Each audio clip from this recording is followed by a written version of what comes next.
ایک صلوات پڑھیں محمد وعلی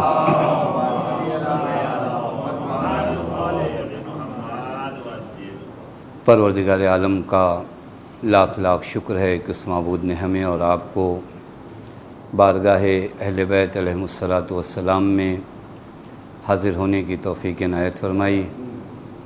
جیسا کہ آپ سب جانتے ہیں کہ ہر شب جمعہ ان دنوں آپ کی خدمت میں زیارت جامع کبیرہ کی شرح بیان کرنے کی کوشش ہو رہی ہے، جو حقیقت میں امام شناسی اور معصوم کو پہچاننے کا ایک بہترین ذریعہ جو معصوم کی زبان سے ہے۔ چونکہ ہم اپنے اپنے طرز اور طریقے سے معصوم علیہ الصلاۃ والسلام کی معرفت نہیں حاصل کر سکتے، لہذا انہی کی زبان سے ہم آئیں اور انہیں پہچانیں، اور ضروری بھی ہے چونکہ ہمارے لیے واجب قرار دیا گیا ہے معرفت امام کو۔ یہ چیز ذہن میں رکھیے، چونکہ کچھ واجبات جو توضیح المسائل میں گنائے جاتے ہیں اس کے بعد ہم دیگر چیزوں کو واجب نہیں سمجھتے۔ انہی واجبات میں سے ایک واجب معرفت امام ہے۔ اگر امام کی معرفت حاصل نہیں ہوتی تو اصلاً دین سے آپ کا تعلق نہیں ہے۔ یہ پیغمبر کا جملہ ہے، من ماتا ولم یعرف، یہ حدیث اس قدر پڑھی گئی لیکن توجہ نہیں دی جاتی کہ ولم یعرف امام ومانہ ماتمیتۃ جاہلیہ، اصلاً نسل جاہلیت کی موت ہے۔ وہ نماز پڑھے، روزہ رکھے، حج کرے، پیغمبر اکرم فرماتے ہیں اس کا دین سے کوئی تعلق نہیں ہے، اس کا اسلام سے کوئی تعلق نہیں ہے، یعنی جو کچھ میں لے کر آیا اس کا اسے کوئی فائدہ نہیں ہے اگر اس نے اپنے وقت کے امام کو نہیں پہچانا۔ لہذا عظیم باب ہے معرفت امام کا باب، اور اس کیا کہ اس راہ میں جب پہلا قدم ہم اٹھانے جائیں تو آئیں معصوم کی زبان سے پوچھیں کہ معصوم ہیں کیا، امام کا مقام کیا ہے، امام کی منزلت کیا ہے، امام کا مرتبہ کیا ہے، امام اس کائنات میں کون سا کردار ادا کرتے ہیں، امام خلیفۃ اللہ فی الارض ہیں، اس کا معنی کیا ہے، امام واسطہ فیض الہی ہے، اس کا معنی کیا ہے۔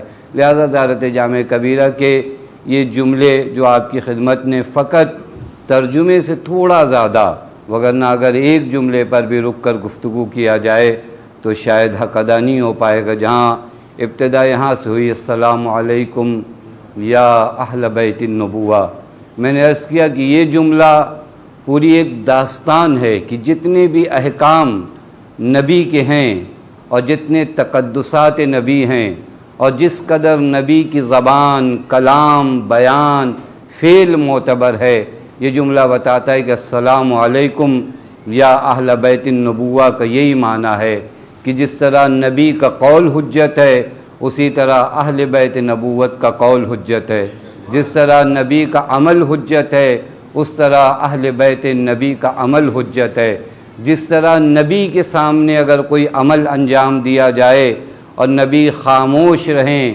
تو وہ تقریر کہلاتی ہے، وہ تقریر معصوم، جس طرح حجت نبی کی ہے اسی طرح امام یہ معرفت اپنے امام کی نسبت انسان کو اس ایک جملے سے السلام علیکم یا اہل بیت النبوہ وموضع الرسالہ، اے وہ ذات جو رسالت کی جائگاہ قرار پائی ہے، ومحبت الوحی، اے وہ ذوات جہاں پر وحی پروردگار عالم حبوط کرتی ہے۔ ان تمام جملوں کے کم بیش معنی ہو چکے ہیں۔ آج ایک جملہ، چونکہ ایصال ثواب کی مجلس بھی ہے لہذا بہت عظیم جملے ہیں جو اہل بیت علیہم الصلاۃ والسلام کی شان میں ہم بیان کرتے ہیں، اور اس کے بعد ہر جملے کے بعد ایک سوال اپنے آپ سے بھی کیا جائے۔ ہم جو شعار لگاتے ہیں اہل بیت علیہم الصلاۃ والسلام کے چاہنے والوں کا اور دم بھرنے کا، یہ پہلا جملہ جو آج کی اس تقریر میں ابتدا میں عرض کروں، ایک جملہ جو اہل بیت کے لیے زیارت جامع کبیرہ میں استعمال ہوا، وَمَعْدِنُ الرَّحْمَةِ، سلام ہو آپ پر اے رحمت کے معدن، یعنی جہاں سے رحمتیں نکلتی ہیں، جہاں سے رحمتیں وجود میں آتی ہیں، جو وہ ذوات ہیں کہ اگر رحمت کائنات میں کہیں دیکھ رہے ہو تو اس رحمت کی اصل یہ ہیں، یہاں سے وہ رحمتیں نشونما ہو کر پوری کائنات تک جاتی۔ معدن الرحمہ کا معنی تو معدن وہ جگہ ہوتی جہاں سے چیزیں نکلتی ہیں، رحمت کا معدن یہ ہیں۔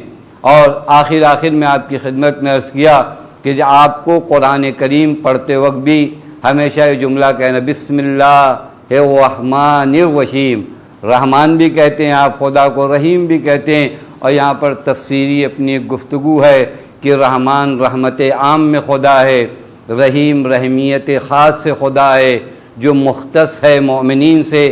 یہ سارے مرحلے اپنی جگہ پر ہیں۔ رحمت معدن رحمت اہل بیت علیہم الصلاۃ والسلام ہے۔ یہ کون سی ذوات ہیں؟ رحمت اگر کائنات میں آپ دیکھو، رأفت اور محبت اور انسیت اگر آپ کائنات میں دیکھو، میں نے آخر میں اس ہفتے عرض کیا تھا کہ کائنات میں جتنی بھی رحمت اور محبت اور الفت آپ دیکھ رہے ہو، یہ رحمت کا ایک جز ہے۔ ماں سے اولاد کی محبت، باپ کی اولاد سے محبت، اولاد کی ماں باپ سے محبت، بھائی کی بھائی سے محبت، دوست کی دوست سے محبت، ایک جزء رحمت سے زیادہ اس دنیا والوں میں لیاقت نہیں تھی۔ میں یہ نہیں کہوں گا کہ اللہ نے دینا نہیں چاہا، اللہ بخیل نہیں ہے، ہم میں اس سے زیادہ رحمت لینے کی صلاحیت نہیں تھی، لہذا ایک جزء رحمت میں ساری محبتیں، اب آپ پورا حساب لگائیے محبتیں کس قدر تقسیم ہوتی ہیں۔ ماں کی محبت ہمارے یہاں ایک مثالی محبت ہے، لیکن یہ اسی ایک جزء رحمت کا حصہ ہے، یعنی 99 جزء رحمت ابھی اس دنیا میں وقوع پذیر ہو ہی نہیں پائی۔ وہ 99 جزء رحمت کہاں پر ہے؟ معدن الرحمہ۔ توجہ فرما رہے ہیں، معدن الرحمہ کون ہے؟ اہل بیت، وہ تمام ان رحمتوں کے اجزاء کے حامل ہیں۔ اب آپ غور فرمائیے، اب اگر میں کہوں امام ماں کی طرح ہیں تو یہ فقط آپ کے ذہن کو قریب کیا جا سکتا ہے، وگرنہ امام اس محبت کے مرکز کا نام ہے جس کے پاس 100 درجہ رحمت و الفت ہے، ماں اس ایک درجے کی حامل ہے۔ یہ وقت ہماری مجبوری ہے کہ ہم اس کے علاوہ اس دنیا کو کون سی محبت دکھائیں، یہ محبت دکھائیں، چونکہ ماں کی محبت ایک مثالی محبت ہے، لہذا کہتے ہیں الامام کالام البرہ بالولد الصغیر، چونکہ تمہاری دنیا میں اس سے بڑی محبت دیکھنے کو نہیں ملتی، لہذا تم کو یہ سمجھایا جاتا ہے امام اس ماں کی طرح ہے جو ایک بیٹا اولاد جو چھوٹی ہو کس طرح ماں اس کی نسبت اپنی الفت کا اظہار کرتی ہے، الامام کالام البرہ بالولد الصغیر۔ لہذا جزء رحمت اگر آپ تقسیم رحمت کریے، وہ 99 جزء رحمت جس ذات کے پاس موجود ہے وہ معدن الرحمہ کہلاتی ہے۔ آپ اہل بیت کو کیا کہتے ہیں؟ السلام علیکم یا معدن الرحمہ، اے رحمت کے معدن۔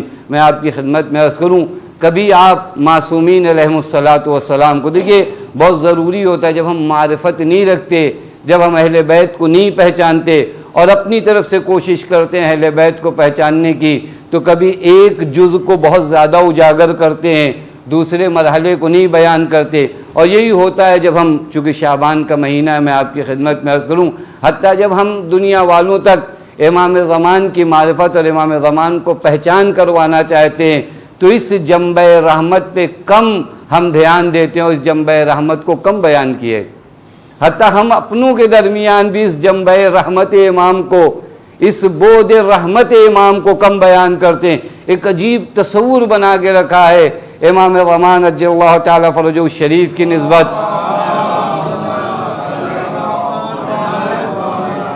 کہ وہ آئیں گے، تلوار نکلے گی، گردنیں کٹیں گی۔ یہ وہ امام رحمت کے بارے میں آپ کا جملہ ہے جس کے بارے میں زیارت آل یاسین میں والغوث والرحمت الواسعہ، وہ ذات جو غوث ہے یعنی فریاد رس ہے، والرحمت الواسعہ، خدا کی رحمت واسعہ کو امام زمان کہتے ہیں۔ ہم نے کب اس جنبہ رحمت امام زمان کو دنیا والوں تک بیان کیا؟ خدا کی قسم، پیغمبر کی حقیقت اگر آپ قرآن میں دیکھیں، قرآن کے تو وما ارسلناک الا رحمت للعالمین، ہم نے نبی کو نہیں بھیجا، عالمین کے لیے رحمت بنا کر بھیجا، یعنی پورا مرحلہ یہاں پر آتا ہے کہ ہم نے اس بود کو، معدن الرحمہ کو کبھی اجاگر کیا لوگوں کے سامنے؟ میں اوروں کے سامنے نہیں، اپنوں کے سامنے کبھی ہم نے اس بود امام رمان کو اجاگر کیا کہ امام رمان وہ ذات ہے جو منبع رحمت ہے، معدن رحمت ہے، اور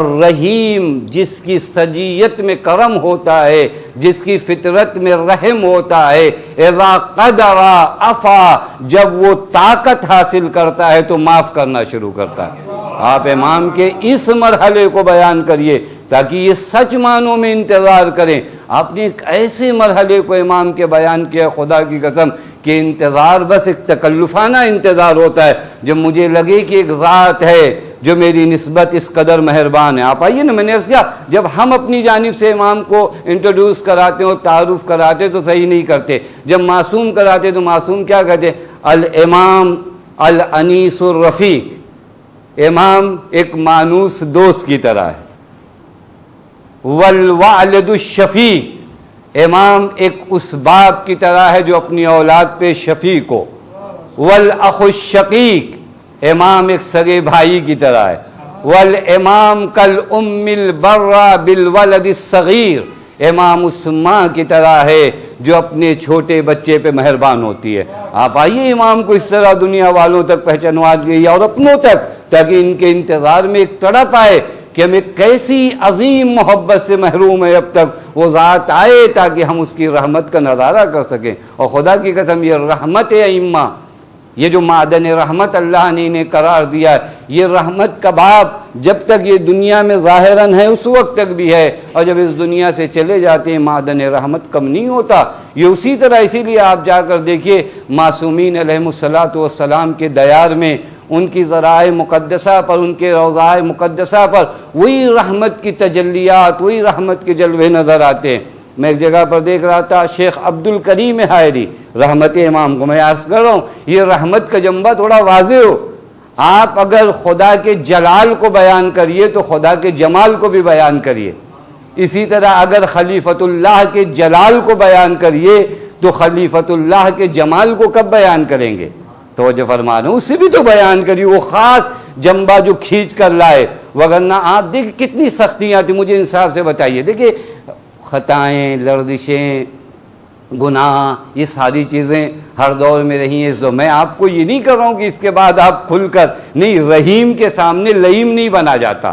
تو جو فرما رہے ہیں اگر کوئی رحیم ہے تو ہم لئیم نہ بنے، ہم وہاں پر اپنی پس فطرتی نہ دکھائیں، لیکن اس ذات کو آپ دیکھیے۔ آپ کبھی کبھار امام زمان پیغمبر اکرم کو کتنی سختیاں، کتنے مصائب، کتنی مشکلات درپیش آئیں، لیکن پیغمبر اکرم نے جب فتح مکہ کیا تو کیا فرمایا؟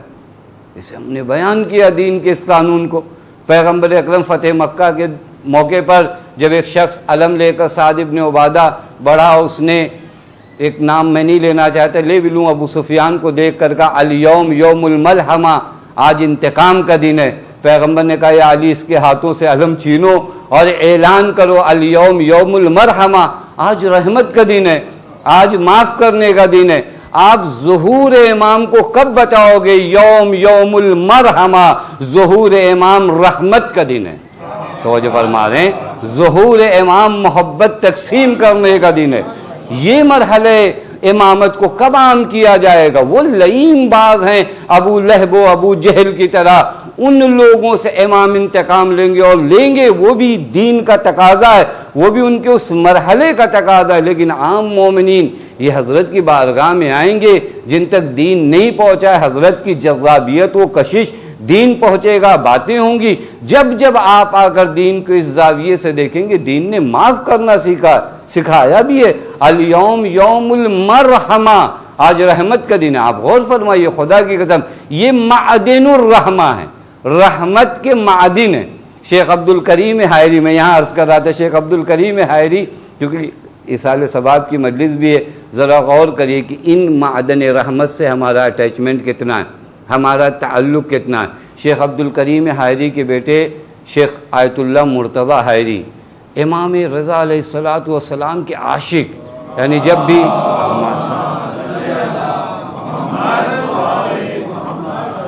انہیں موقع ملتا، جیسے ہمارے ہاں 2-4 دنوں کی چھٹی ہوتی ہے تو ہم لوگ کہیں گھومنے جاتے ہیں، ان کو جب بھی حوضے سے چھٹی ملتی تھی فوراً مشہد المقدس امام کی زیارت کو. حتیٰ خود نقل فرماتے ہیں کہ بعض اوقات بسوں میں ہمیشہ تو سیٹ اویلیبل نہیں ہوتی, کہ ایک اسٹول ہم رکھ لیتے تھے, اس اسٹول پہ بیٹھ کر کہاں قم سے اگر آپ جوڑیے 1200-1300 کلومیٹر کا سفر جو ہے وہ اسٹول پہ بیٹھ کر بس یہ کہ امام کے دیار میں پہنچ جائیں.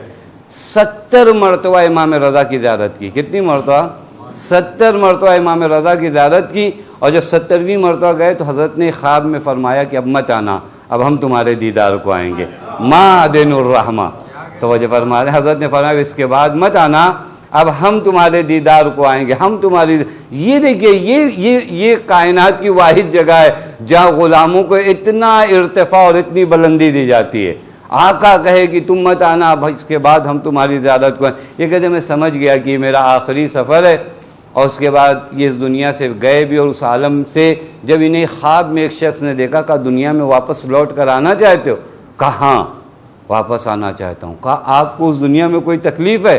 کہا تکلیف نہیں ہے, لیکن یہاں پر ایک چیز ایسی ہے, میں ان بچوں کے لیے عرض کروں, اور جو تھوڑا تھوڑا ہمارے ہاں کبھی کبھار اس طرح کی باتیں ہوتی ہیں اس کو بھی زاویے میں رکھیے.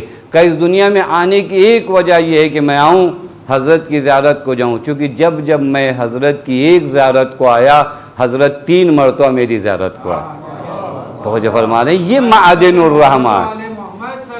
اللہم صلی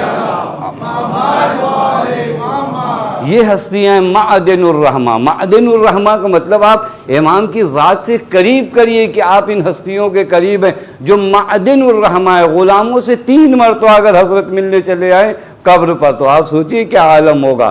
حضرت کے پائے اقدس, پائے مبارک اگر ہماری قبر کے ذروں پہ پڑ جائیں تو وہ قبر وہی جنت ہے جہاں پر حضرت کے قدم پڑ جائیں. اس کے بعد باتیں نہیں ہوں گی کہ ہم جنت پہ جائیں, حضرت کے قدم فقط آ کر اس خاک پر پڑ جائیں. یہ ہے معدن الرحمہ. آپ کبھی غور کریے, ان ہستیوں سے قریب ہونے کی کوشش کریے, چونکہ یہ معدن الرحمہ ہے. میں ایک جگہ پر اور دیکھ رہا تھا, نہیں معدن الرحمہ کا مرحلہ کیا ہے.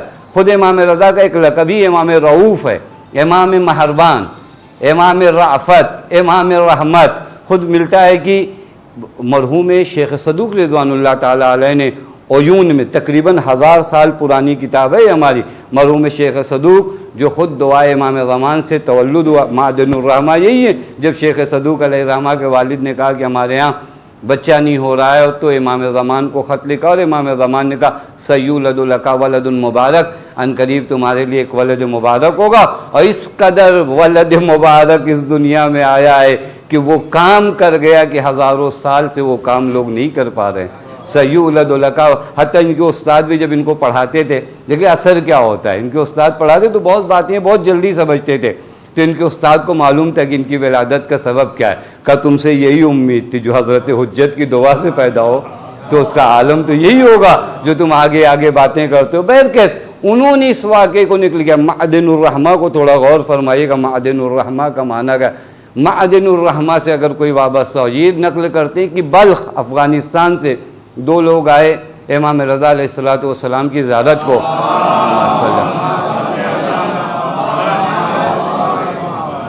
یہ دونوں حضرت کی زیارت کو آتے ہیں. آنے کے بعد ایک غلام ہے, اس میں ایک آقا. اس زمانے میں غلام و آقا کا دور تھا, حالانکہ یہ دور آج بھی فکری لحاظ سے, اب کم سے کم فزیکلی لحاظ سے اگر غلام نہیں بنایا جاتا تو فکری لحاظ سے غلام بنانے کا دور چلا ہے.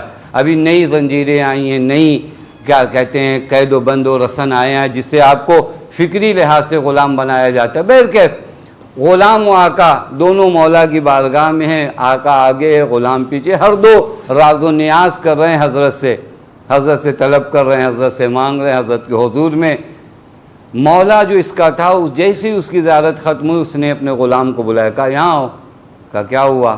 کہا ابھی جب میں حضرت سے سخن کر رہا تھا, گفتگو کر رہا تھا, اپنے مطالبات پیش کر رہا تھا, اور حضرت سے التماس و تضرع اور زاری کر رہا تھا, میرے خیال میں 3 چیزیں آئیں کہ میں تمہارے حق میں انجام دوں. کہا کیا آیا. کہا ایک یہ کہ تمہیں آزاد کر دوں. دوسری چیز میرے خیال میں آئی کہ میں اپنی کنیز کو بھی آزاد کر کے تمہاری عقد میں اور تمہارے ساتھ اس کی شادی کرا دوں. تیسری چیز یہ آئی کہ میں تمہیں گھر دے دوں. یہ جملہ بہت بڑی بات ہے غلام کے لیے, لیکن جیسے ہی مولا نے یہ جملہ کہا اس کے, یہ رونے لگا. اس نے کہا رونے کی وجہ. کہ یہی 3 چیز میں حضرت سے ابھی طلب کر رہا تھا. تو یہ معدن الرحمہ، یہی 3 چیزیں ابھی میں حضرت سے طلب کر رہا تھا، یعنی معدن الرحمہ سے وابستہ. خدا کی قسم معدن الرحمہ، یہ جملہ بار بار عرض کر رہا ہوں تاکہ جب آپ امام کی نسبت بھی جاؤ تو اس طرح مانگو معدن الرحمہ کے قریب آئے ہو. اب یہاں پر وہی ایک سوال ہے، میں ایک صفت پہ بہت زیادہ نہیں رک سکتا، چاہ رہا ہوں کچھ باتیں اِیصال ثواب کی مجلسیں اس عنوان سے، درس کے عنوان سے بھی ہمارے لیے ایک پیغام. ہم جن سے تعلق رکھتے ہیں وہ معدن الرحمہ، رحمت کا معدن ہے. اور میرے وجود میں رحمت، رأفت ہے یا نہیں ہے؟ اہم سوال ہے.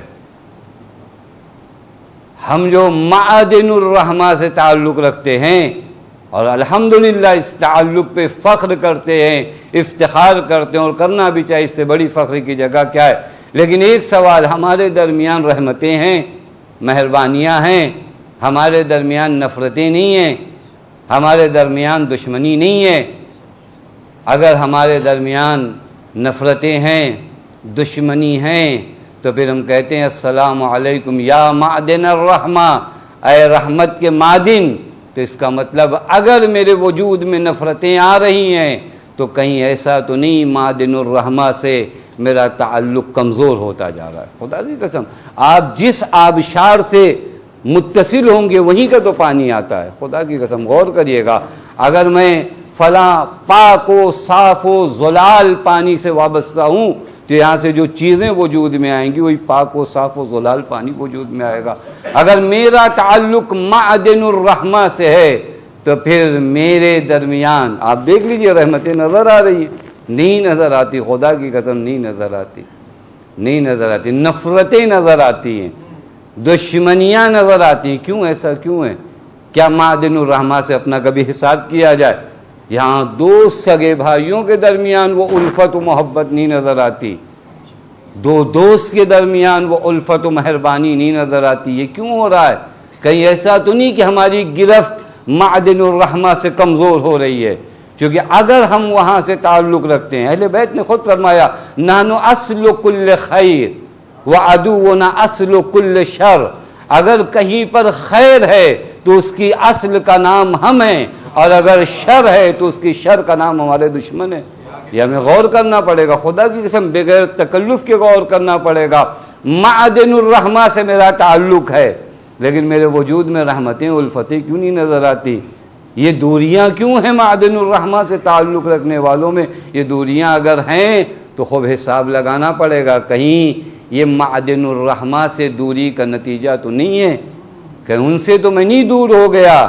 یہ نفرتیں اگر درمیان میں آتی تو اس کا مطلب معدن الرحمہ سے میرا تعلق کمزور پڑا. خدا نہ کرے کہ معدن الرحمہ سے کسی کا تعلق کمزور پڑے، اس کے بعد اس کی عاقبت بخیر نہیں ہے. یہ جملہ ہے جہاں پر غور کرنا ہے. السلام علیکم یا معدن الرحمہ. اہل بیت علیہ الصلوۃ والسلام کون ہے؟ معدن الرحمہ ہیں. اس کے بعد آپ جو دوسرا جملہ استعمال کرتے ہیں وہ خزان العلم. اہل بیت کون ہیں؟ خزینہ دار علم خدا ہیں. خدا کی قسم ان کے علاوہ جہاں سے بھی آپ کو علم کی کوئی بات ملے وہ جہل ہے. آپ یقین کرو وہ جہل ہے. کتنا استدلال بنا کر وہ کیا باتیں کرے، جہل ہے. خدا نے علم ان کے علاوہ نہیں دیا. واسطہ علم مخلوق یہی ہے. پتہ نہیں بات واضح نہیں. واسطہ علم اگر تم نے در اہل بیت سے کوئی علم نہیں لیا وہ علم نہیں ہے، وہ علم نہیں ہے، وہ دھوکہ ہے تمہارا.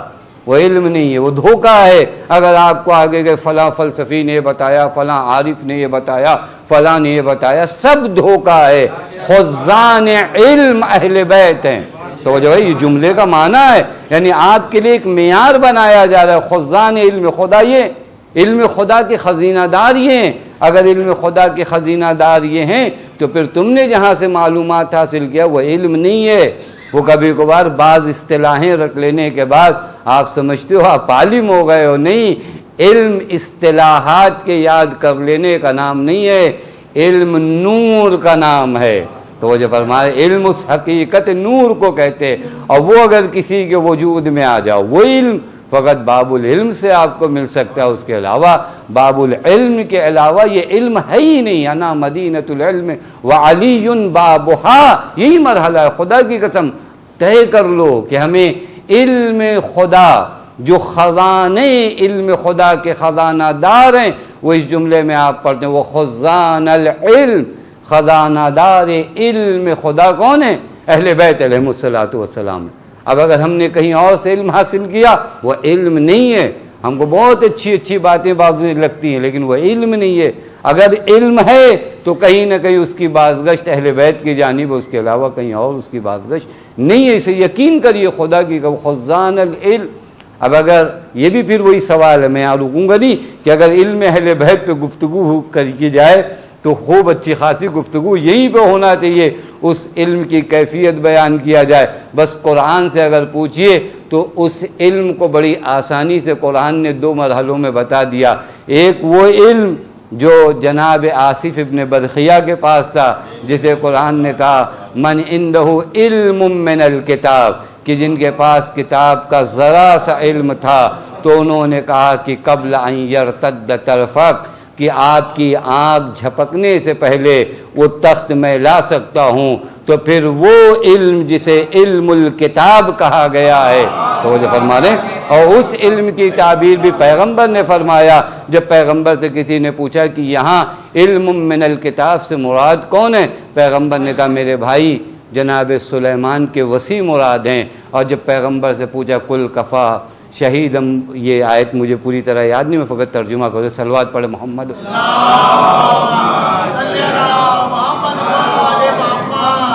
من عنده علم الکتاب، یہ جملہ کا پیغمبر نے کہا ذا وسیع واخی علی ابن ابی طالب، اس جگہ پر اس کے مصداق میرا بھائی علی ابن۔ یہ علم کا کمال ہے کہ وہ تمام کتاب، حتیٰ یہ کتاب بھی، میں اگر یہاں پر گفتگو کروں یہ کتاب سے مراد یہ قرآن ہے، یا اس سے بھی عظیم ایک مرحلہ ہے کہ اس سے گفتگو کیا جائے کہ وہ علم الکتاب کیا ہوتا ہے، وہ ایک الگ مرحلہ۔ بہرکیف خزان العلم اہل بیت علیہم الصلوۃ والسلام۔ اب پھر ایک سوال میں بار بار عرض کر رہا ہوں، خزان العلم سے اگر کوئی وابستہ ہے تو اس کی زندگی میں علم کہاں ہے؟ اسے کتنی معرفت ہے اپنے خدا کی، اسے کتنی معرفت اور کتنا علم ہے اپنے آپ کا، اسے کتنی معرفت ہے اپنے وظائف اور ذمہ داری کی، اسے کتنی معرفت ہے ان چیزوں کی جو اسے دین سے نکال دیتا ہے۔ اب انہی سے تو پوچھے علم کیا ہے۔ میں نے ایک روایت دیکھا جہاں پر امام موسیٰ کاظم علیہ الصلوۃ والسلام امام فرماتے ہیں وجدت علم الناس فی اربع، تمام علم کو اگر سمیٹا جائے تو 4 چیزوں میں سمٹ کے آ جاتے ہیں۔ تمام علم کو اگر سمیٹ دیا جائے تو اب یہ چیک کرنے کی جگہ ہے کہ ہم خزان العلم سے وابستہ ہیں، تو اپنے آپ کو اگر چیک کریں۔ وجدت علم الناس فی اربع، 4 چیزوں کے اندر علم سمٹا ہوا ہے۔ ایک ان تعرف ربک، علم کا سب سے پہلا مرحلہ کہ تم اپنے خدا کو پہچانتے ہو نہیں پہچانتے، علم اول ہے ان تعرف ربک، تم اپنے خدا کو پہچانتے ہو، معرفت خدا ہے تمہارے وجود میں یا نہیں ہے۔ وَأَن تَعْرِفَ مَا صَنَعَ بِكَ، دوسرا علم کا مرحلہ یہ ہے کہ تم اپنے آپ کو پہچانتے ہو نہیں پہچانتے، یہ علم ہے۔ اس پہ کب ہم نے کام کیا کہ اپنے خدا کو پہچاننا شروع کریں؟ وَأَن تَعْرِفَ مَا صَنَعَ بِكَ، کب میں نے پہچاننا شروع کیا کہ میں کون ہوں، میں خود اپنے آپ کو، یعنی خدا شناس، خود شناس، یہ 2 علم کا مرحلہ ہو گیا۔ ان تعرف ما اراد منک، علم کا تیسرا مرحلہ یہ ہے کہ تم یہ پہچانو کہ تم سے اہل بیت چاہتے کیا ہیں، تم سے خدا چاہتا کیا ہے، تمہارا وظیفہ کیا ہے، تمہاری ذمہ داری ہے۔ علم ہے، میں نے کب کوشش کیا کہ آج کے دور میں بیٹھوں اور کوشش کروں کہ میرا وقت کا امام مجھ سے اس وقت کیا چاہتا۔ میں دنیا بھر کی کتابیں پڑھتا ہوں، کبھی اس چیز کے پیچھے نہیں جاتا کہ میرا امام مجھ سے کیا چاہتا۔ ہم الحمدللہ اپنے امام سے بہت کچھ چاہتے ہیں اور چاہنا بھی چاہیے، واسطہ فیض وہ ہیں، لیکن حضرت ہم سے کیا چاہتے کبھی کوشش کیا ہم نے؟ ان تعرف ما اراد منک، حضرت مجھ سے کیا چاہتے ہیں؟ حضرت مجھ سے کچھ چاہتے ہیں نہیں چاہتے؟ حضرت نے کچھ ذمہ داریاں عصر غیبت میں میرے حوالے کی ہیں یا نہیں کی ہیں؟ یہ وہ سوال ہے خدا کی قسم جب ہم بات کریں وہ خزان العلم، اہل بیت آپ خزینہ دار علم ہو، تو خوب اہل بیت کے چاہنے والوں کے درمیان علم کے مرحلے کہاں پر ہیں؟ وہ اپنے خدا کی کتنی معرفت رکھتے ہیں، وہ اپنے آپ کو کس قدر پہچانتے ہیں، وہ اپنی ذمہ داریوں کو کس قدر پہچانتے ہیں. یہ ایک مرحلہ ہے جہاں تو گزر جانا چاہیے. وَأَن تَعْرِفَ مَا يُخْرِجُكَ مِن دِينِكَ، چوتھا علم جو آپ کو جاننا ہے وہ کون سی چیزیں ہیں جو دین سے مجھے نکال دیتی ہیں. تو جو فرما رہے ہیں دین میں ہم نے سمجھا کہ ایک دروازہ انٹر ہونے کا، ہم نے توجہ ہی نہیں کیا کہ دین میں بہت دروازے ایگزٹ کے ہیں. بہت سے لوگ انٹر ہوتے ہیں دین میں اور 2 قدم چلنے کے بعد دین سے نکل جاتے ہیں. ان کو یہی لگتا ہے کہ نہیں وہ دین میں ہے. نکل گئے آپ دین سے، خدا کی قسم نکل گئے. نہیں نکلے لوگ دین سے. یدخلون فی دین اللہ افواجا پڑھا ہے لیکن نہیں دیکھا کس طرح جنگ جمل میں لوگ یخرجون فی دین اللہ افواجا، اسے بھی پڑھو. نہیں نکلے لوگ دین سے امام عالی مقام کے مقابلے میں آنے کے بعد. نہیں نکلے لوگ پیغمبر کی شہادت کے بعد دین سے، جہاں پہ ارتد الناس بعد نبی الا ثلاث واربع. یہ یخرجون پڑھیے کہ دین سے نکلے کیسے لوگ. دین میں داخل ہونے کا حکم تو پڑا، دین سے نکلتے. ہم پہچانے ان بیماریوں کو جو دین سے ہمیں، یہ علم ہے. خدا کو پہچانے، اپنے آپ کو پہچانے، خدا اور امام ہم سے کیا چاہتے ہیں اسے پہچانے، اور وہ کون سی بیماریاں ہیں جو دین سے ہمیں نکال دیتی اسے پہچانے. یہ علم ہے. یہ علم خزان العلم، خزینہ دار علم اہل بیت علیہ الصلوۃ والسلام ہے. تو خوب ان کے چاہنے والوں کے درمیان انہوں نے کبھی علم کی یہ فہرست بنائی کہ میرا خدا کون ہے، میں خود کون ہوں، میری ذمہ داریاں کیا ہیں، اور مجھے دین سے کون سی چیزیں نکال دیتی ہیں. بہت سی چیزیں دین سے نکال دیتی ہیں. بہت سی چیزیں، ہو سکتا ہے زبان پہ کلمہ ہو لیکن آپ دین سے نکل چکے ہو، آپ دین سے خارج ہو چکے ہو. بہت سے مرحلے ہیں خدا کی قسم. یہ مرحلہ وہ خزان العلم اہل بیت ہیں. اس کے بعد چوتھی صفت آج کے لحاظ سے وَمُنْتَهَى الْعِلْمِ. میں نے عرض کیا خدا کی قسم ایک ایک جملے پہ اگر آپ رکیے، اے اہل بیت آپ کون ہو، آپ کی شخصیت کون ہے، آپ کون سے حضرات ہو. خزان العلم، خزینہ دار علم خدا ہو آپ. اس کے بعد آپ کون ہو، منتہی الحلم، حلم کی معراج آپ ہو. حلم کی انتہا کا نام اہل بیت ہے. علم کی انتہا کا نام اہل بیت. انتہائے حلم. آپ جا کر قرآن مجید میں سرچ کریے، آج کا زمانہ بہت آسان ہے. حلیم لکھیے عربی میں. یہ حلیم کا لفظ کتنی مرتبہ خود خدا کے لیے آیا، خدا کے لیے آیا. تمہارا رب حلیم ہے، بردبار ہے. خدا حلیم ہے، خدا حلم رکھتا ہے. یعنی کیا؟ یعنی خدا اپنے بندوں پہ جلد عذاب نہیں کرتا، فرصتیں دیتا ہے، معاف کرتا ہے. میرا بندہ اب لوٹ کر آ جائے گا. خدا کی قسم کبھی خدا کے حلم کو آ کر دیکھو. اگر طے ہوتا کہ ہر گناہ کے بعد مجھ پر ایک عذاب نازل ہوتا تو پھر کیا انجام ہوتا؟ آپ کبھی غور کر رہے ہیں؟ میری خطاؤں کے بعد خدا موقع دیتا ہے. خدا اپنے بندوں کی نسبت طے یہ تھوڑی نہیں کہ آپ کو اور مجھے جہنم میں ڈالنا ہے. طے یہ ہے کہ مجھے جنت میں جانا ہے. میں اپنے قدم جہنم کی طرف خود بڑھاتا ہوں. خدا جہنم کی طرف نہیں لے جانا چاہتا، خدا جنت کی سمجھے. اسی وجہ سے موقع پہ موقع ہمیں دیتا ہے. ہم اس کو سمجھتے اپنی کامیابیاں. ہم برعکس سے خود بعض روایات میں ہے ان تغتر بحلمہ عنک، کہیں ایسا نہ ہو کہ حلم خدا سے تم دھوکہ کھا جاؤ. علم خدا کہیں تمہیں دھوکہ نہ دے دے، تمہیں لگنے لگے کہ تم سے بڑا مومن کون ہے، فاضل کون ہے. وہ حلم خدا کی وجہ سے تم پر عذاب نہیں نازل ہو رہا ہے اور تم کو یہ ظام آ گیا کہ نہیں میں تو بہت بڑا مومن ہوں، ہر قدم پر کامیابی کامیابی کامیابی. خدا کی قسم یہ حلم ہے، حلم خدا. خدا معاف کرتا ہے اپنے بندوں کو، خدا موقع دیتا ہے. حتیٰ بعض مقامات میں ملتا ہے یہ نماز جو رکھی گئی ہے وقفے وقفے سے، یہ اسی لیے ہے کہ میرا بندہ اگر گناہ کرتا ہے تو پھر میں نماز کے دریا کو گزارتا ہوں تاکہ دوبارہ یہ اپنے وجود کو پاک کر لے. اللہ تعالیٰ اس قدر حلیم ہے اپنے بندوں. حلام، اللہ عجیب حلم دکھاتا ہے. خدا کی قسم بعض اوقات ملائکہ کو تعجب ہوتا ہے. بعضوں کو دیکھ کر تو ملائکہ آ کر خدا کے حضور میں کہتے میرے اللہ کب تک؟ پھر بھی خدا کہتا نہیں ابھی میرا بندہ بس ایک مرحلہ ہے. وہ مرحلہ کب ہے؟ جب آپ کی آنکھ اس دنیا کی نسبت بند ہونے لگے اور اس عالم برزخ کی نسبت کھلنے لگے. وہ آخری وقت ہے، وہ آخری وقت ہے، چونکہ وہاں امتحان کا مرحلہ. آپ جب وہ چیز لیکن اس کے لیے آپ کو پتا تو نہیں، آپ کو یہ کہ ابھی ٹائم ہے، تو کسی کو معلوم نہیں ہے کہ کب آنا ہے. لہذا حلم خدا سے دھوکہ نہ کہیے، خدا حلیم ہے. اہل بیت کون ہے؟ منتہی الحلم، یعنی یہ صفات انہی کے وجود میں تجلی کریں گی. خلیفۃ اللہ فی الارض یہی ہے. آپ آ کر حلم اہل بیت علیہ الصلوۃ والسلام دیکھ لیجئے.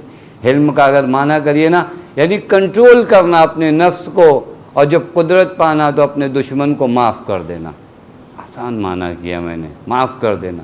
کظم الغیظ، اپنے غضب کو قبضے میں رکھنا، یہ ہے منتہی الحلم. ہم واقعات پڑھتے ہیں، داستانیں پڑھتے ہیں، اہل بیت علیہ الصلوۃ والسلام کے حلم کی مثالیں دیتے ہیں. واقعی مثالیں ایسی ہیں کہ کائنات میں نے عرض کیا تھا آپ کی خدمت میں یہیں پر پچھلے سال کہ امام حسن علیہ الصلوۃ والسلام کے اس حلم کے منظر کو شدت کے ساتھ ہمارے ہاں پڑھا جاتا. الحمدللہ جب امام نے اس شامی سے پوچھا کہ کون، اور اس نے سب و شتم کرنا شروع کیا، تو حضرت نے کیا کیا؟ حضرت نے تلوار نکالی، حضرت نے سر و تن کو جدا کر دیا. دین تلواروں سے نہیں پھیلا ہے، دین انہی اخلاق انبیاء ائمہ سے پھیلا. حلم چونکہ بعضوں تک نہیں پہنچا ہے، آپ قدم الغیظ کیجئے، آپ وہاں پر آسان ہو جائیے، وہاں پر اہل بیت علیہ الصلوۃ والسلام اس طرح قریب لے کر آئیں. حلم آپ آ کر غور کریے، خدا منتہی الحلم ہے. یہ حلم کی انتہا کا نام ہے. اب پھر دوبارہ وہی سوال، بار بار اس صفت کو پڑھنے کے بعد پھر ہمارے سماج میں وہ حلم دیکھنے کو نہیں ملتا. پھر ہمارے ہاں نفس کا کنٹرول نہیں ہے. پھر ہمارے یہاں جب ہم قدرت پاتے ہیں تو ہمارے یہاں انتقام کا جذبہ جاگتا ہے. پھر ہم بدلہ لینا سوچتے ہیں. ہم تو سوچتے بھی نہیں ہیں کہ کب کسی کو معاف کر دینے میں ہم بڑے ہو جائیں گے.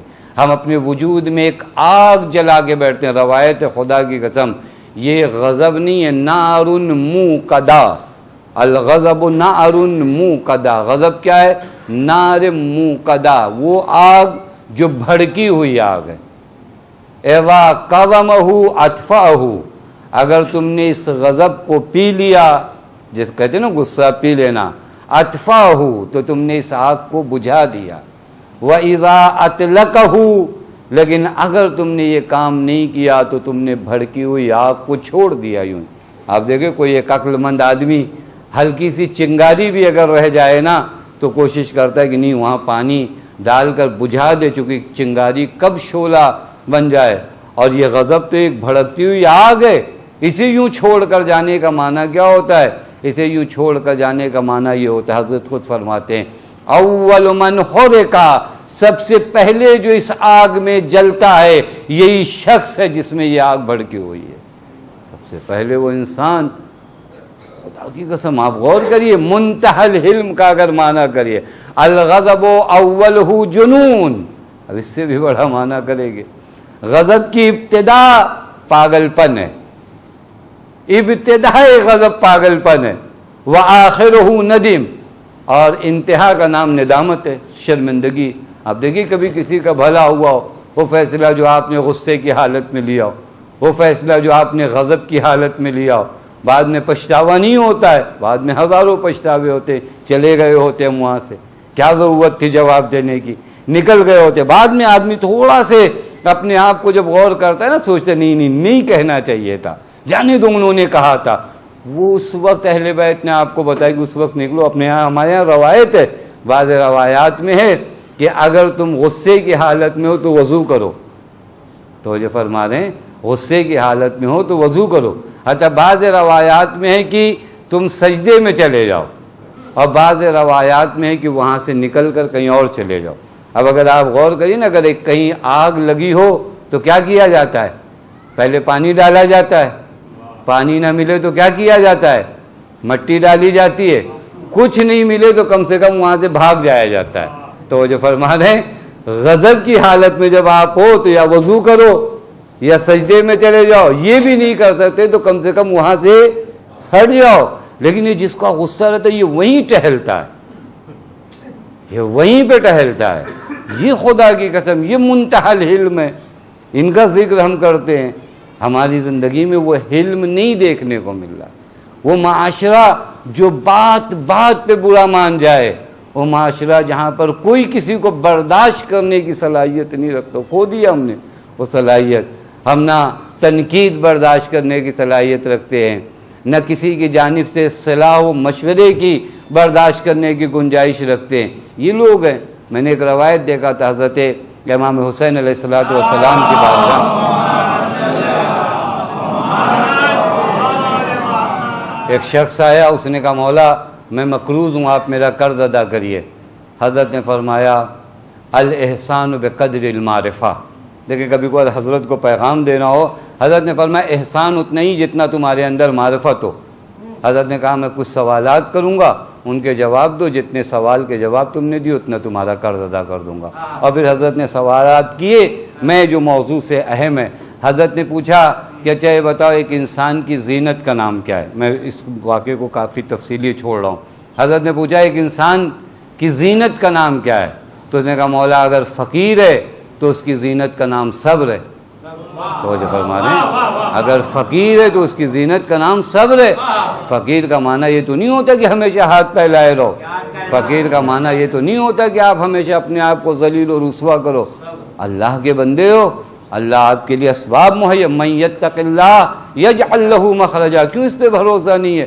ایک انسان جس نے آفس سجا کے رکھی اس کے اوپر بھروسہ ہے، خدا کہہ رہا ہے تقوی الہی اختیار کرو، ہم تمہیں مشکل سے نکالیں گے۔ آپ خدا کی بات نہیں مانتے تو اسی طرح در در رسوا اور ذلیل ہونا پڑے گا۔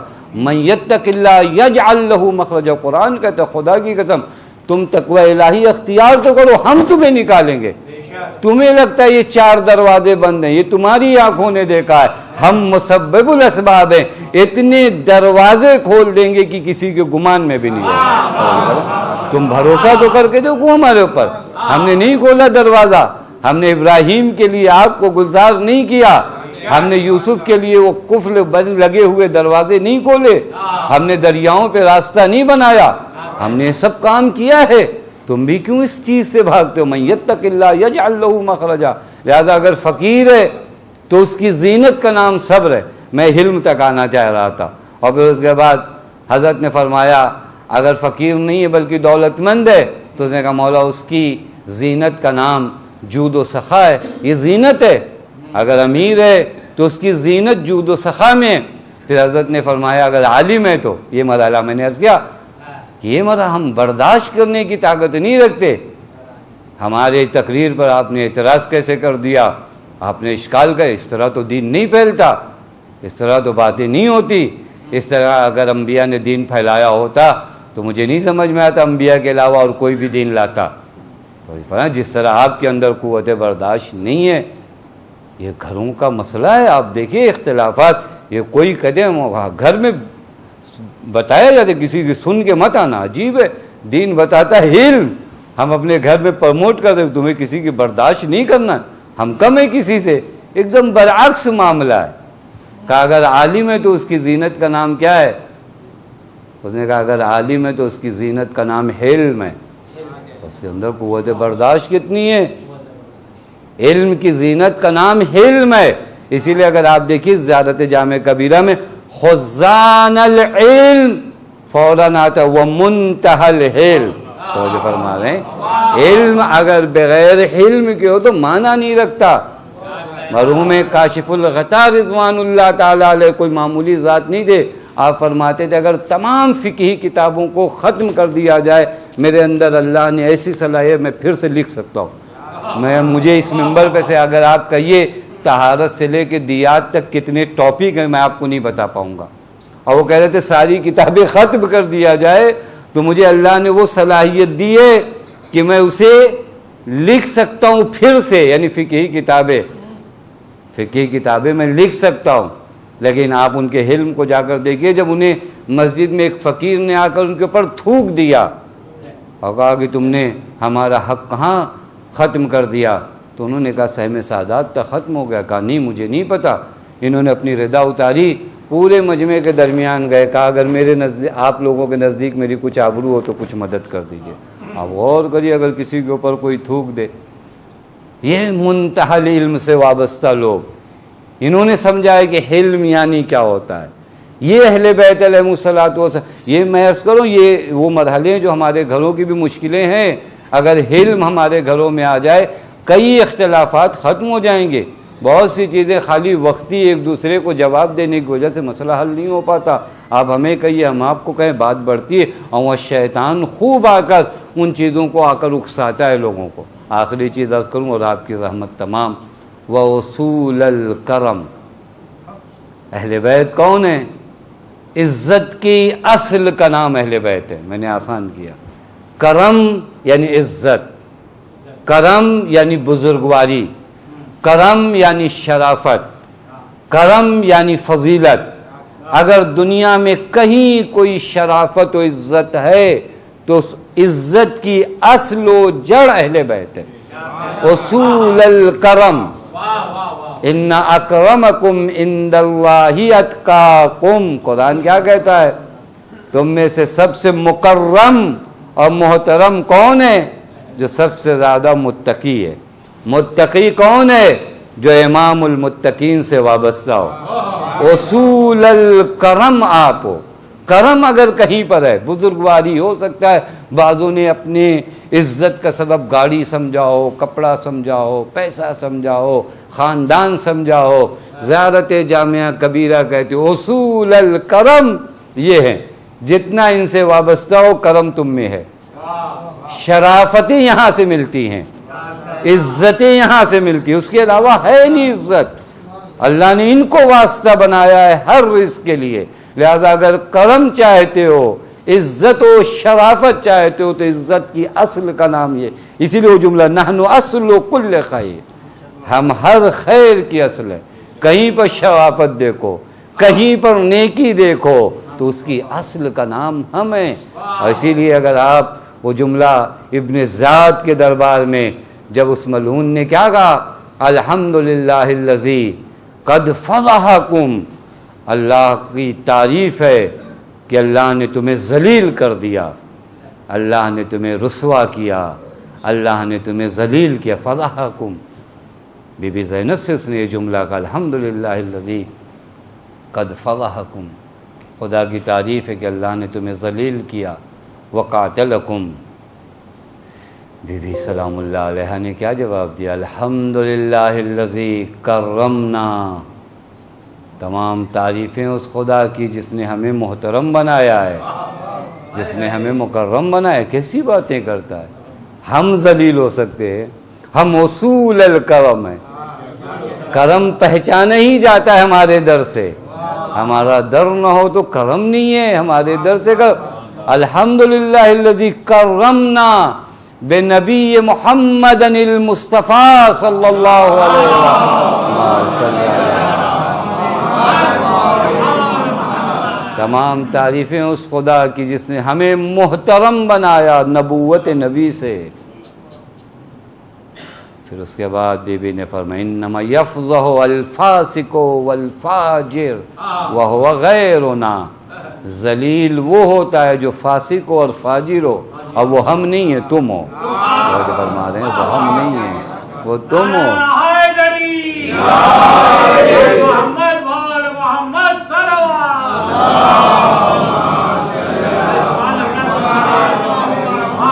تم فاسق ہو، تم فاجر ہو، تم ذلیل ہو۔ اطاعت خدا میں ذلت کہاں ہوتی ہے؟ اطاعت خدا میں سر نو کے نیزہ پہ آتا ہے، سر ذلیل نہیں ہوتا۔ اطاعت خدا میں لاش پامال ہو سکتی ہے لیکن کردار 1400 سال بعد بھی دنیا کو پکارتا ہے۔ اطاعت خدا میں عزت اگر کسی کو دیکھنا ہے، اطاعت خدا کی عزت آ کر دیکھو تو آ کر دیکھو کربلا میں اس امام عزیز کو دیکھو جس کے لاشے کو پامال کر دیا گیا تھا، اسیر بنا کر یہ سوچا گیا کہ ہم ان کے اہل بیت کو ذلیل و رسوا کر دیں گے، لیکن اللہ اکبر، بہن نے اپنے بھائی کی عزت کا اعلان کیا ہے۔ میرا بھائی کون ہے؟ امام عزیز ہے میرا بھائی. میرا بھائی وہ ہے جہاں سے عزتیں بڑھتی ہیں. اور یہی تو آ کر آپ کربلا کے دشت میں دیکھو، خدا کی قسم ایک عظیم مرحلہ ہے حسین ابن علی کے لیے، لیکن حسین اس امام عزیز کا نام ہے کہ جس کے پائے ثبات میں کہیں لرزش نہیں آئی. خدا کی قسم جب مولا آخری وقت اور الوداع کے لیے آئے ہیں، بڑا سخت منظر تھا، بڑا سخت منظر تھا. زینب، ام کلثوم، رباب، سکینہ، سب پر حسین کا سلام ہو. یہ بڑا سخت مرحلہ تھا. خدا کی قسم بیویوں نے جب اپنے حلقے میں لیا تو ہر بیوی مولا کی جانب دیکھتی تھی، آنکھوں کی زبان سے بس اتنا پوچھتی تھی، آقا اتنا بتا دو کہ نامحرموں کے مجمع میں سیدانیوں کو کہاں چھوڑے جا رہے ہیں. خدا کی قسم حسین کیا جواب دے. حسین نے اپنی بہن زینب کی جانب دیکھا، چونکہ زینب تکیہ گاہ حسین ہے، زینب اعتماد گاہ حسین ہے. ایک مرتبہ زینب کو دیکھا، سب سے زیادہ مضطرب جو ذات ہے وہ زینب ہے. اللہ اکبر. ایک جملہ کا، یا اختہ اسکتی، بہن زینب تم خاموش ہو جاؤ، تم گریہ نہ کرو. بس ارباب اعضاء امام کا یہ کہنا تھا. زینب اٹھ کھڑی، بھیا اب جب تم نے منع کر دیا تو زینب نہیں روئے گی، اب ساری ذمہ داریوں کو زینب سنبھالے گی. اور اس کے بعد بہن نے ساری ذمہ داریوں کو نبھایا. بہن مجھے خیمہ سجاد تک لے چلو، بہن آگے آگے ہے. اور ایک مرحلہ ایسا آیا جہاں بھتیجے کے شانے کو ہلا کر کہا، سید سجاد اٹھو، دیکھو بابا ملنے کو آئے ہیں. اور جب مولا نے آنکھیں کھولی ہے، کپو بھی اماں مجھے سہارا دیجئے. اور جب سہارا دے کر بیٹھے ہیں تو آقا کی حالت کو دیکھنے کے بعد ایک جملہ کا، یا بتا اینا امی العباس، بابا بس اتنا بتا دو چچا عباس کہاں ہے. مجھے نہیں پتا یہ جملہ کیوں کہا، لیکن سمجھ میں آتا ہے حسین کے جسم اطہر پہ جب زخموں کے نشان دیکھے تھے تو سید سجاد نے پہلا سوال ہی یہ کیا، ارے آقا عباس کے ہوتے ہوئے کس کی مجال تھی. اجرکم اللہ. بسر باب اعضاء بیمار بیٹے سے کیسے رخصت ہوئے مجھے نہیں بیان کرنا ہے، لیکن ایک مرحلہ ایسا آیا جہاں پر حسین ذوالجناح کے قریب آ کر کھڑے ہو گئے. چاہتے ہیں سوار ہونا، اپنے اصحاب یاد آ گئے، انصار یاد آ گئے، بھائی یاد آ گیا، جوان لال اکبر یاد آ گیا. ایک مرتبہ مقتل کو رک کر کے کہا، اٹھو میرے شیرو، دیکھو تمہارا مولا جا رہا ہے، آؤ اپنے مولا کو رخصت نہیں کرو گے. اے عباس کہاں ہو؟ جب لاش عباس سے آواز ہوئی، مولا عباس کو معاف کر دینا. بسر باب اعضاء بہن آگے بڑھی ہے، آ کر بھائی کو سوال کیا. بس عزیزوں میں کہوں گا، اے بہن زینب آپ حسین کو آج اس طرح رخصت کر رہی ہو، کل 11 محرم کو یہی تنہائی آپ کو بھی دیکھنا ہے. آج حسین تنہا ہے، کل ساری بیویوں کو جب تم سوال کر چکو گی تو تم تنہا رہ جاؤ گی. کبھی فرات کا رخ کر کے کہو گی، عباس اٹھو بہن جا رہی ہے، ایک بیمار ماں کی.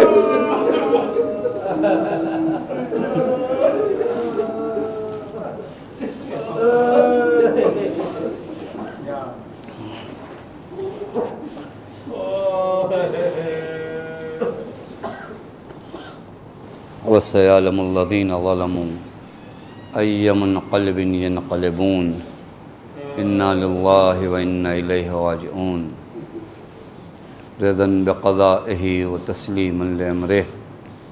بار الہ تجھے تیرے حق کا واسطہ، محمد کے حق کا واسطہ، ہمیں جو بیمار انہیں شفائے کامل و عاجل عنایت فرما. بار الہ میں جو پریشان ان کی پریشانیوں کو دور فرما. بار الہ میں جو مقروض ان کے قرض غیب صدا فرما. بار الہ اس مختصر سے عبادت کو قبول فرما. بار الہ ہماری قوم کے بچوں کو، جوانوں کو، نوجوانوں کو ترقی عنایت فرما. بار الہ ہمارے بزرگوں کو، بیماروں کو شفائے کاملہ و عاجلہ عنایت فرما. بار الہ تجھے تیرے حق کا واسطہ، محمد کے حق کا واسطہ ہمارے والدین کی مغفرت فرما. بار الہ تجھے تیرے حق کا واسطہ، محمد کے حق کا واسطہ معبود جن مرحومین کے لیے اس مجلس کا انعقاد کیا گیا ان تمام کی مغفرت فرما. ان کو جوار معصومین علیہ الصلوۃ والسلام میں جگہ عنایت فرما. بار الہ ہم سب کو حج زیارات سے مشرف فرما۔ بار الہ تجھے تیرے حق کا واسطہ، آل محمد کے حق کا واسطہ معبود تجھے بی بی زینب سلام اللہ علیہ کا واسطہ، وارث عدل و انصاف امام زمان کے ظہور میں تعجیل فرما، ہمیں ان کے اعوان و انصار میں شمار فرما۔ ربنا تقبل منا انک انت السمیع العلیم۔